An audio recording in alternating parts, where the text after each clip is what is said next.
YCP పాలనలో rural urban ప్రాంతాల్లో మౌలిక సౌకర్యాలు కల్పించలేకపోయారన్నారు కేంద్ర మంత్రి పెమ్మసాని చంద్రశేఖర్. తాగునీటి సరఫరా, అండర్ డ్రైనేజీ పనులకు కేటాయించిన సొమ్మును గత ప్రభుత్వం పక్కదారి పట్టించిందని ఆరోపించారు. గుంటూరులోని మౌలిక సమస్యల పరిష్కారానికి ప్రణాళికలు రూపొందిస్తున్నామని అన్నారు. గుంటూరు నగరాన్ని అభివృద్ధికి కేరాఫ్గా మారుస్తామన్నారు పెమ్మసాని.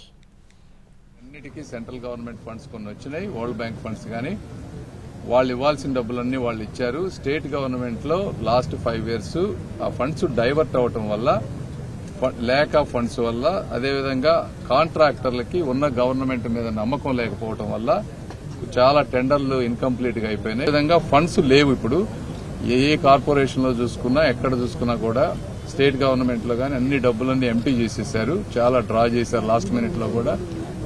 ఈ ఫండ్స్ లేనప్పుడు ఇవి 2-3 సంవత్సరాలు, 4 సంవత్సరాలు కొన్ని ప్రాజెక్టులు, ఇప్పుడు క్లీన్ డ్రింకింగ్ వాటర్ కానీ, అండర్ గ్రౌండ్ డ్రైనేజ్ కానీ, ఇవి 3-4 సంవత్సరాలు ఆగలేవు. ఆగలేనప్పుడు ఏ విధంగా ఆల్టర్నేట్ సోర్సెస్ ఆఫ్ ఫండింగ్ మనం తెచ్చుకోవాలి, వాటికి ఉన్న మెకానిజమ్స్ ఏంటి, బ్రెయిన్ స్టార్మింగ్ చేసుకున్నాం, కొన్ని ఐడియాస్ జనరేట్ చేశాం. కమిషనర్ గారు వాటన్నిటి మీద వర్క్ చేసి